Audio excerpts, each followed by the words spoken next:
CoinPilot channel.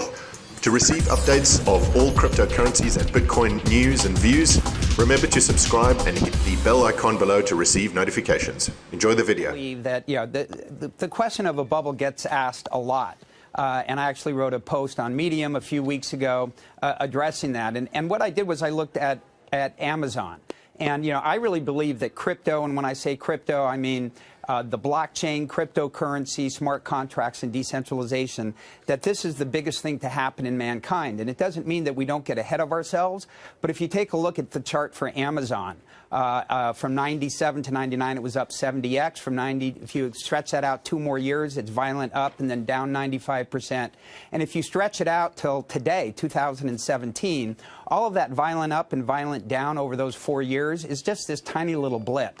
And I think that's where we are today with regards to Bitcoin and the entire cryptocurrency market. But if you call it, you don't have to hate Bitcoin to think it's overvalued, do you? I mean, I know it's kind of like you either love it and it's worth infinity, or you hate it and it's a bubble. That's kind of how, unfortunately, sort of people post it.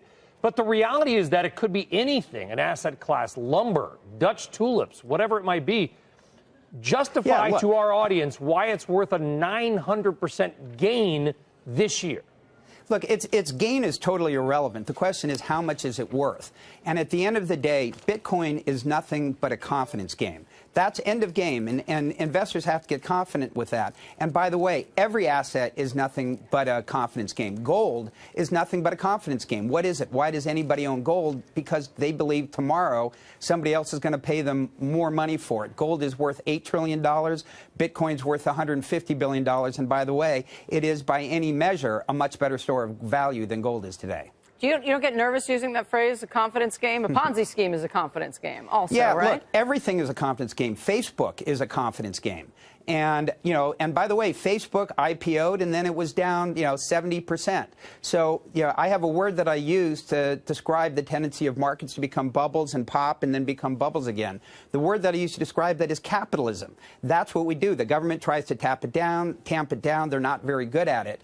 But, I'm not spending a lot of my mind share thinking about where Bitcoin is going to be tomorrow. I'm thinking about where the cryptocurrency marketplace is going to be in 20 years. And it's not going to be 300 billion where it is today. It's going to be tens of trillions of dollars. The people who are critical of the Federal Reserve and the central banks all over the world having printed money and done quantitative easing point to cryptocurrencies and say they are a direct result of all of that. You have any thoughts on whether or not the loose money has created this phenomenon? I think technology basically improves everything, and currency hasn't been improved for literally hundreds and hundreds of years. So this is really, I think, the first major technological improvement that we've had in currency.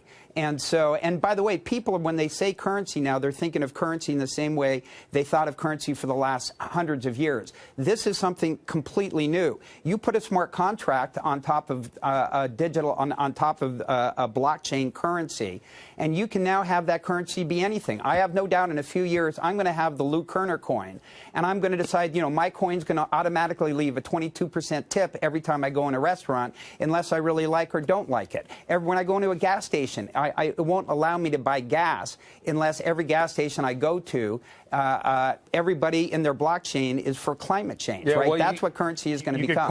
You could call it the kernel, and we'd be all ears. Oh, God. You know what? When you talk about all those competing currencies, Lou, you know what it reminds me of?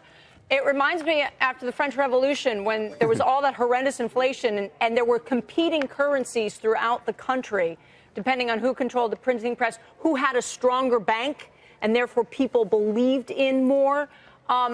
It just feels weird.